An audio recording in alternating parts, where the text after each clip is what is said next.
นี้สิมาในหัวข้อกำจัดความย้านเนาะ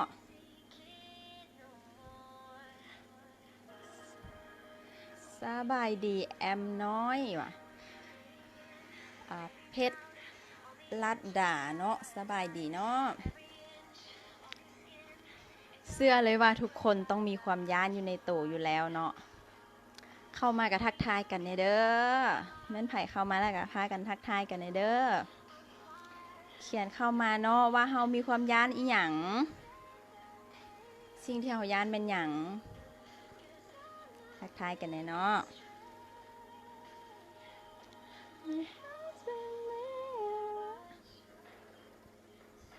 เพชรดาสบายดีจงเล่าเนาะยังจงสบายดีสุขสวรรค์เนาะเดี๋ยวจะในทักทายกัน1 นาทีแล้วเขาก็ไปเว้าหัวข้อของเขาเลยเนาะเชื่อว่าทุกคนต้องมีความย้านอยู่แล้วทุกคนมีความย้านอยู่ในตัวแน่นอนทุกคนต้องย้านเนาะหัวข้อมื้อนี้เด็ดโอเคนับถอยหลังโอเคมาเว้าถึงเรื่องความย้านของเฮาเนาะหลายๆคนมีความย้านทุกคนมีความย้านกันเบิดทุกคนนายเองก็มีความย้านคือกันย้านหยังย้านออกมาไลฟ์สดหรือว่าย้านเวลาที่เฮาเฮ็ดสิ่งใดสิ่งหนึ่งที่ว่าใหม่ๆสำหรับเฮาเนาะเวลาที่เฮาสิเฮ็ดสิ่งใดสิ่งหนึ่งแบบมันเป็นสิ่งที่ใหม่ๆแล้วก็เฮาหากันเริ่มต้นเฮ็ดหั่นนะเฮาจะมีความย้านอยู่ในโตอยู่แล้วเนาะเชื่อว่าหลายๆคนต้องเป็นแนวนั้นนมัสการเนาะเชื่อว่าหลายๆคนต้องเป็นแนวนั้นเฮาย้านไผเข้ามาแล้วก็ทักทายกันเนาะเขียนว่าเฮาย้านหยังสามารถเขียนได้เนาะมื้อนี้เฮามาแชร์ประสบการณ์นำกันเนาะอันนี้บ่ได้หมายถึงว่าไหนฮู้บ่ทุกสิ่งทุกอย่างแล้วและสิออกมาเว้าอันนี้หมายถึงการแชร์หมายถึงการเล่าประสบการณ์แม่นไผฮู้อีหยังก็สามารถเขียนเข้ามาคอมเมนต์เข้ามาเลยเนาะอยากออกมาแบ่งปันแล้วก็แชร์ประสบการณ์จากการที่ตัวเองมักเป็นคนที่มักอ่านอยู่แล้วหั่นเนาะก็เลยอยากออกมาแชร์ว่าเวลาที่เฮาได้รับความรู้ใหม่ๆอีหยังหั่นนะก็อยากออกมาบอกต่อแบบนี้หั่นนะเพื่อกันลืมซื่อๆบ่ได้แม่นเพื่ออีหยังใดเพื่อกันลืมเนาะโอเคมาเลยเนาะแม่นไผเข้ามาแล้วก็ทักทายแล้วก็เขียนบอกมาเลยทุกคนมีความย้านไหนเองก็มีความย้านคือกันเส้นว่ามื้อนี้แบบว่าไหนย้านไหนไล่มาหลายเทื่อแล้วไล่มาหลายเทื่อแล้วแต่ว่าก็ยังมีความย้านอยู่ในโตแล้วก็แบบสิไล่ยามใดสิอีหยังยามใดหั่นนะแบบสิมาเริ่มต้นใหม่หั่นนะเฮาก็ต้องมีความย้านอยู่ในโตเฮาต้องแบบคล้ายๆคือเฮาต้องนับ1ใหม่หั่นนะเนาะอันนี้มันสำหรับตัวเองเนาะบ่ฮู้ว่าหลายๆคนเป็นแนวใดแต่ว่าสำหรับตัวเองเป็นแนวนั้นเวลาที่เฮาสิเฮ็ดสิ่งใดสิ่งหนึ่งคือสมมติว่าไหนเป็นคนมักก็ออกมาไลฟ์อยู่เนาะดนๆมาไลฟ์เทื่อนึงแบบนี้หั่นนะแต่ไลฟ์ในหน้าเฟซตัวเองเลยเนี่ยแต่ว่าคันไลฟ์ในกลุ่มหรือว่าไลฟ์ในอีหยังกับปกติก็บ่ได้ตื่นเต้นบ่ได้ย้านอีหยังเนาะแต่ว่าเวลาที่เฮาสิกดปุ่มไลฟ์มาไลฟ์ในเพจของตัวเองไลฟ์ในหน้าเฟซของตัวเองหั่นเนาะก็มีความย้านแล้วก็ตื่นเต้นตลอดบ่ฮู้ว่าเป็นหยังแต่ว่าคือได้ยินเขาเจ้าว่าถ้าเฮาเฮ็ดสิ่งใดหั่นนะเฮามีความย้านหั่นนะ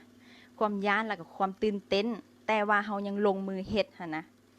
หมายความว่าเฮาสิสำเร็จไปอีกขั้นนึงเนาะเอาไว้นมัสการเนาะมิตรภาพแล้วก็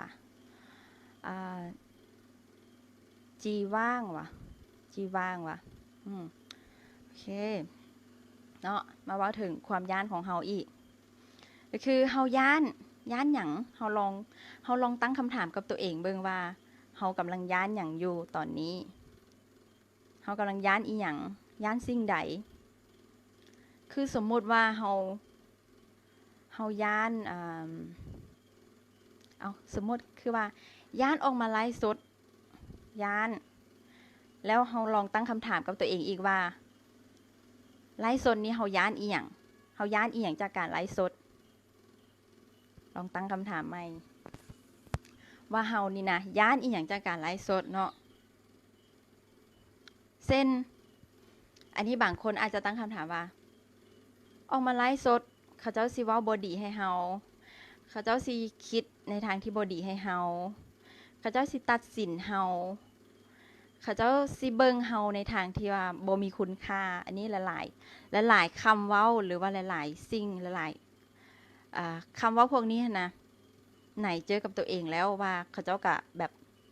มีคนคิดแนวนั้นกับเฮาแต่ว่าเขาคิดแนวนั้นก็สร้างเขาอันนั้นเป็นเรื่องของเขาเรื่องของเฮาก็คือเฮาเฮ็ดสิ่งนี้นะเพื่อไผเฮาให้อีหยังให้กับคนฟังเฮาให้เขาบ่แม่นเฮาไปเอาจากเขาแม่นบ่แล้วเฮาออกมาไลฟ์นี่นะเฮาบ่ได้เฮ็ดสิ่งใดที่มันผิดแม่นบ่เฮาเว้าแล้วเฮาก็เฮ็ดในสิ่งที่มันถูกแล้วมันก็ดีแล้วก็มีประโยชน์บ่ได้ผิดสัจธรรมหรือผิดวัฒนธรรมอีหยังจักอย่างเนาะถ้าว่าเฮาคิดว่าสิ่งที่เฮาเฮ็ดนี้มันดีแล้ว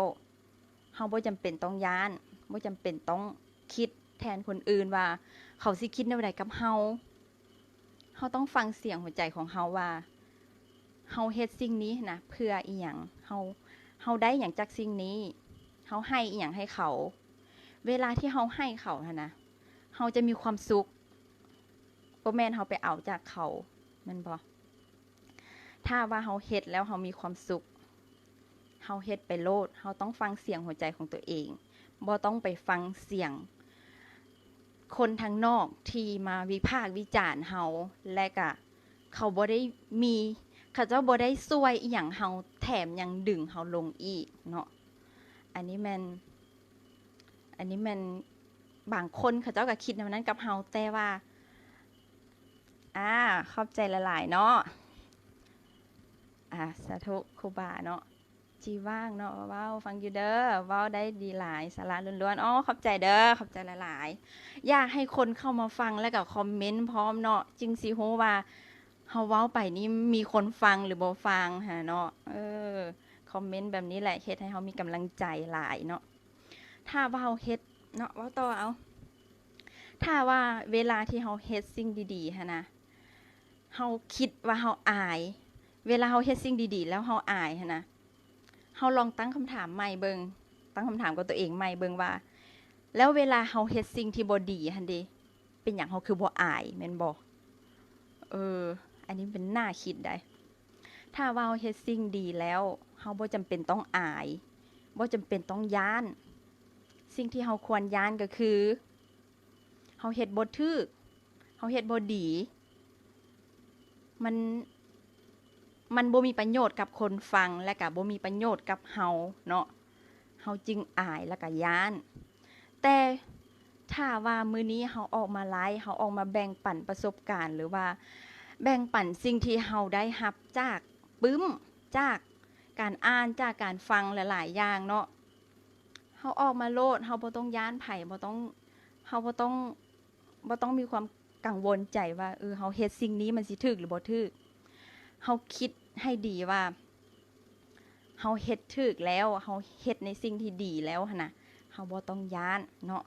อันนี้มันยกตัวอย่างในการออกมาไลฟ์สดสิ่งที่เฮาย้านในการออกมาไลฟ์สดเนาะอันนี้นะแล้วหวังคิดว่าหลายๆคนต้องมีความย้านอยู่ในใจว่าย้านอีหยังหั่นนะก็บ่ฮู้ว่าหลายๆคนมีความย้านหยังแน่ถ้าว่าแม่นไผมีความย้านอีหยังก็สามารถเขียนลงมาได้เนาะว่าย้านอีหยังแล้วต้องตั้งคำถามว่าสิ่งที่เฮาย้านนะแก่นแท้ๆของสิ่งที่เฮาย้านนะมันแม่นอีหยังเนาะสบายดีอลายาเนาะสบายดีพลาสันวะสบายดีมุกดาเนาะสบายดีเข้ามาเป็นกำลังใจอีกเนาะมื้อนี้มาเว้าถึงความย้านเด้อมุกดา เนาะมุกดามีความย้านอีหยังบ่มีความย้านอีหยังก็สามารถคอมเมนต์เข้ามาได้เดี๋ยวถ้าแก้ไขปัญหาให้ได้ก็สิแก้เนาะจากประสบการณ์ของตัวเองล้วนๆเนาะมีความย้านอีหยัง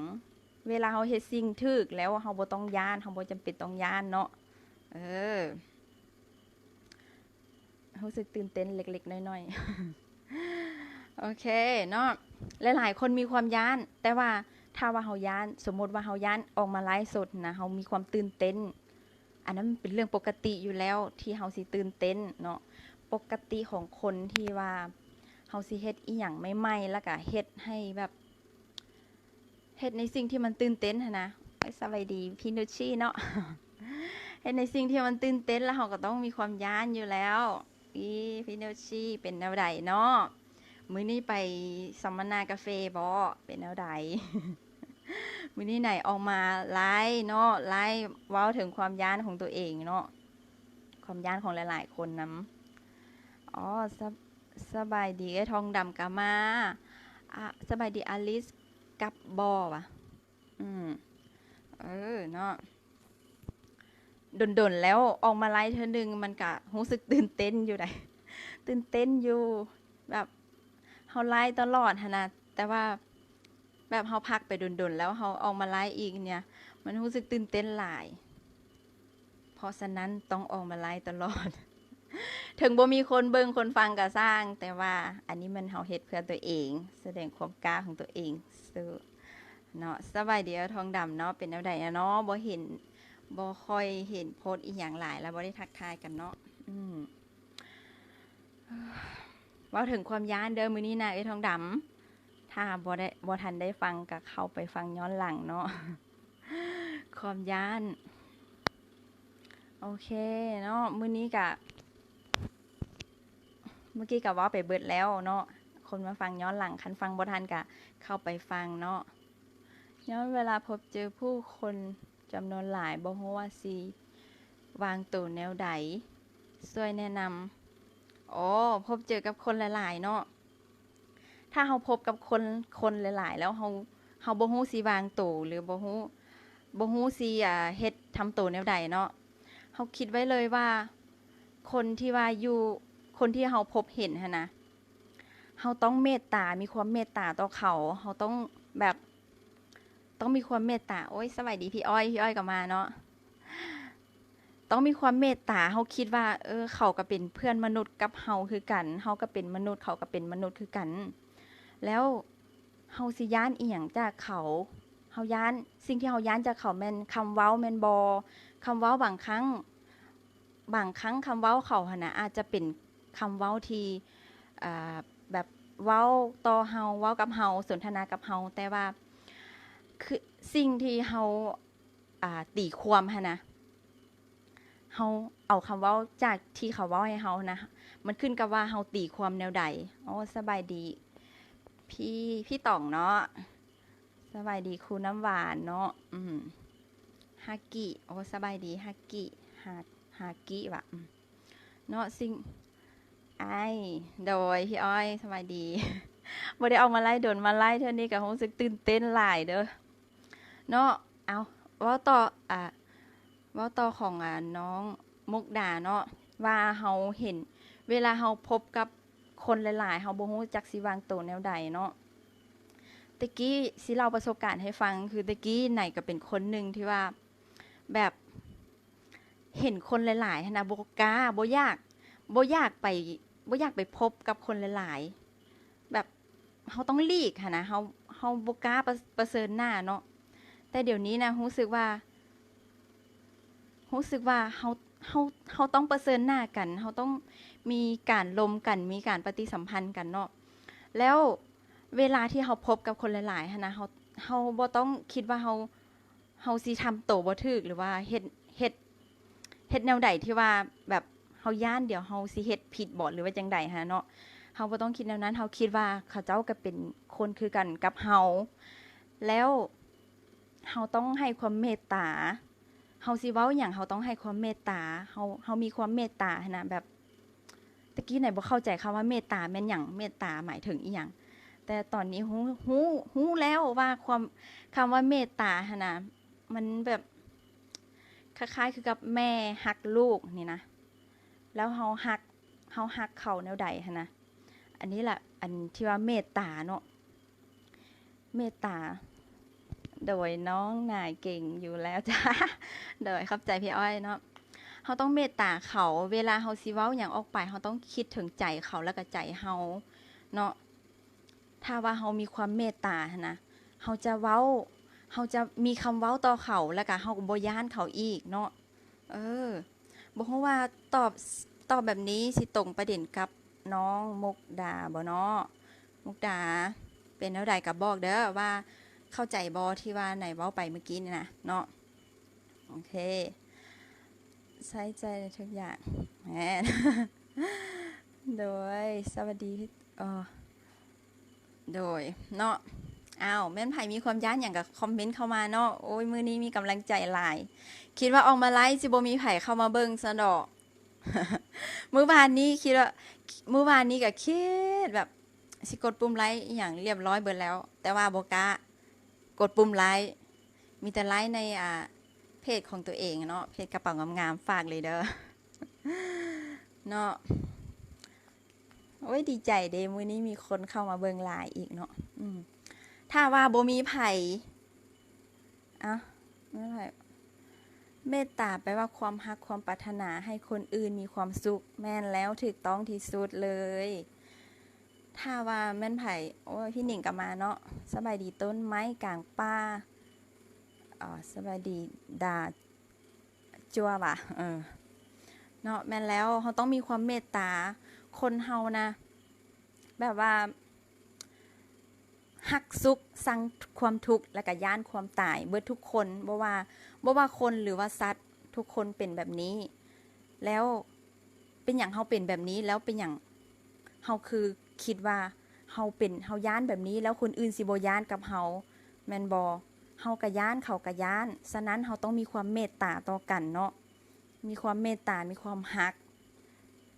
เท่านั้นจึงสิชนะเบิดทุกสิ่งทุกอย่างเนาะสบายดีทอมมี่ก็มาเนาะต้นไม้กลางป่าเฮ็ดแนวใดจังบ่สั่นหรือตื่นเต้นยามเว้าต่อหน้าผู้ใหญ่โอ้อันนี้ก็แม่นสิ่งหนึ่งที่เราไปเรียนกับอาจารย์ทองดีมาเนาะอันนี้ได้ประสบการณ์จากการไปเรียนกับอาจารย์ทองดีคือเวลาที่เฮาขึ้นไปเว้าหั่นนะเฮาต้องหายใจเข้าลึกๆหายใจเข้าลึกๆเนาะแล้วก็หายใจออกก็แบบไหนก็ถามอาจารย์ทองดีตลอดได้ว่า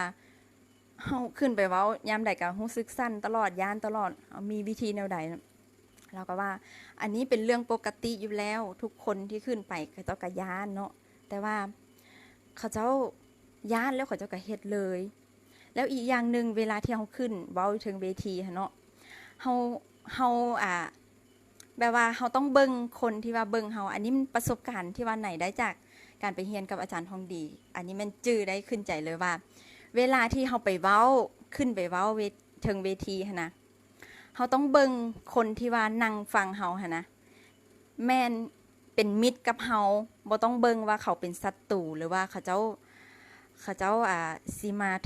ถ้าจะผิดเฮาเวลาที่เฮาเว้าบ่ถูกหั่นเนาะ